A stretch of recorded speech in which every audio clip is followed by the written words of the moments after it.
Everybody, Alex here. I'm making another video because I have gotten a lot of messages in the past few days, like way more than I normally get per week. So I'm super glad those of you who watched my previous announcement video took it to heart and messaged me. And I've been getting so many messages of relatively similar things. I wanted to make a follow up, and part of it's kind of frustration about kind of the things I've been getting asked. So I want to clarify some things. Also, just as a quick heads up before I get into it, I am teaching like a full 16-week class and an 8-week class and a 10-week class and like a dual enrollment class.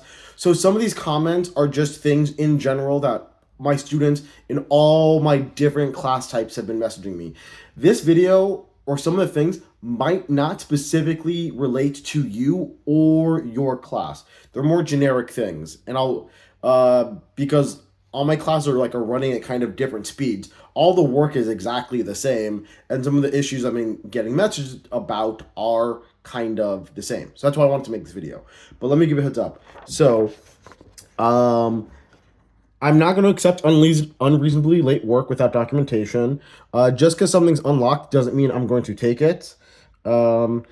Check my comments on your assignments and then message me after you make those fixes about it. I'm not going to accept unreasonably late retries, and I'm not accepting anything after June 4th. Even if it's like a minute late, I'm not accepting like anything that's submitted on June 5th because I'm going to have your final grades submitted by June 5th, if not later. So let me go into more details about this. So number one, I will not accept unreasonably late work without documentation that justifies why it was late. So the reason why I'm saying this is because some people have been turning in work like 2-3 weeks late, a month late, 2 months late, and not really and didn't send me anything why it was late. Some people have asked like for me to just like accept like, oh hey, sorry, I didn't it's late. I don't really have a reason why. Like no, like the work has been there for the entire time. Pretty much the entire coursework has been available like at the beginning of class. So if your work is, in my opinion, unreasonably late, and again, that varies based on which class you're in, I'm not going to take it. Like if it's like a couple of days late, that's fine, right? But like a week late or 2 weeks late or more than that, and you don't have any real reason, like you don't have documentation of why it was so late, I'm not going to accept that. Also, on that note, that kind of also relates to this. Just because assignments are unlocked does not mean you can still submit them. The reason why everything is unlocked still is because I personally, as a teacher, believe in the value of making all of your work available and accessible. So that's why even when class started, pretty much everything had been available to all of you from day one. So you can even like do the work early and everything like that. Some people have been submitting work like super late, and they thought, oh, like I could still submit it, so I thought that it was okay.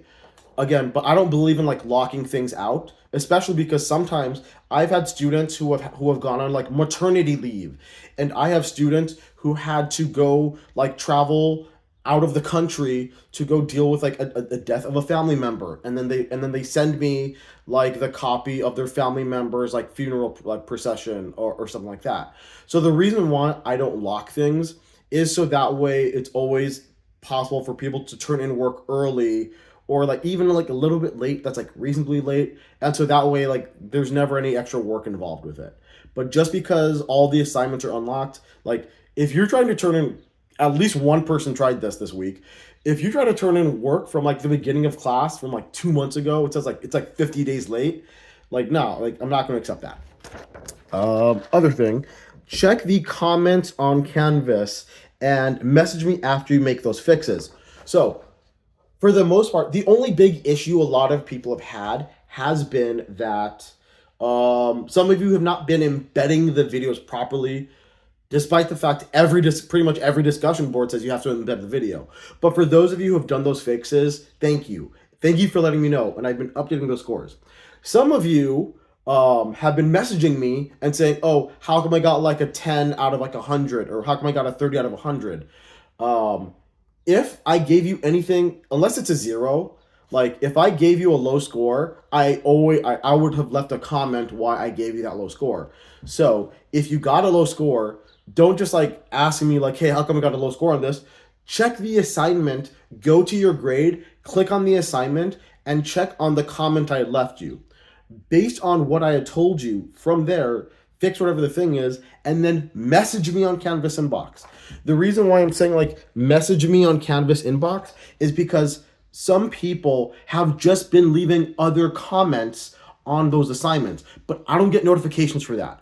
I only like the way my Canvas settings are, I only get notifications for things on Canvas inbox. I don't get notifications for anything else.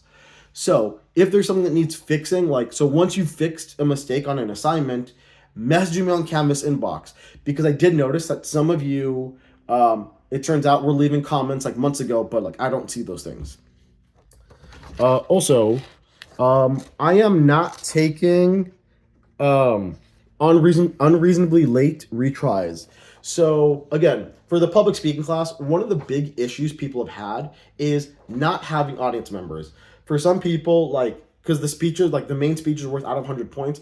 If I don't see an audience of at least 3 people, like I just put like I just give like 1 point. I'm like, hey, you don't have like enough audience members, so like you get like, so I'm not accepting this. Some people, from like the first or second speeches, like have been submitting new versions with their audience members, but like again, that's an unreasonably late retry. So if you got a low score because you didn't have the minimum number of audience members and you're only now redoing it, and like the work that you're turning in is like like over a month old of like when I had already graded this, I'm not going to accept that, because I'm not going to like regrade like 20 to 100 to like 150 people's retrying their assignments. I don't have enough time to go through all this people's stuff. So if you resubmitted work in hopes of a better score, like I'm probably not going to update that score because it's way past like the time. Like I'm on a crunch deadline as much as y'all in terms of like checking work and grading stuff. Also, I'm not accepting anything after June 4th. So if you look on Canvas on the assignments, pretty much all the assignments like for this week are due by June 4th in some particular way. After that, even if it's like a minute late, if it's like 12:03 a.m., I'm still not going to take it, because I'm planning on having your final grade submitted by June 5th. So once Thursday, June 4th ends up, Friday morning, I'm going to wake up, do a final check of everything, and then submit final grades. So you have absolutely until June 4th to turn in work, because after that, that's going to be the cutoff point. Even though final exam week officially ends June 8th, like for the purposes of your online class, I am making the deadline as being June 4th. Okay, that's pretty much it. Man, this is a really long video because I have so many things. Because thank you to all of you who messaged me. So a lot of the concerns and a lot of the stuff you would ask me, that's why I made this updated video. So to recap, I'm not accepting unreasonably late work unless you have documentation that proves why it was late. Also, just because all the assignments are unlocked doesn't mean like, oh, hey, I'll just shoot my shot and just like submit it and hope it gets graded. No, like if it's still like super late, I'm still going to give you like 1 point or 0 points for it and say like, hey, no, this is super late. I'm not taking it. But the reason why everything's unlocked is because for me as a teacher, my philosophy is to make things available to students. So that's why everything was available early and everything like that. Check the comments for assignments for low scores, and message me on Canvas inbox. Do not leave a comment on the assignment. I don't see comments that you leave on your assignments. I only get notifications for things on Canvas inbox. And on that note, like to help reduce the amount of messages I get, make sure you check the comments before messaging me. Don't just message me and be like, hey, how come I got like a 1 out of 100, or like a 20 out of 100? Because on your speech I said, hey, you didn't have enough audience members, so I only gave you credit for peer feedback. I already left those comments for you. So check the comments on the assignments if you got a low score. I'm also not accepting unreasonably late retries. Once again, like if you messed up work like 2 months ago and you're only now redoing it, like I'm not taking it. Simple as that. And you have until June 4th to turn in work. I'm not accepting anything after June 4th because I'm making, for your online class, the deadline to be June 4th because I'm planning on turning in grades on June 5th, if not later. This was a really long video. Oh my goodness. This is the longest video I've made for this class. So, as I end every video, if you have any questions, comments, or concerns, message me on Canvas inbox. Aside from also what I said from this, keep it up, everybody. Thank you for those of you who were sending me messages. For those of you who are trying to like get last minute stuff through, I am kind of pissed off at that because like I'm just dealing with a bunch of other things now. But thank you for watching, everybody. See ya.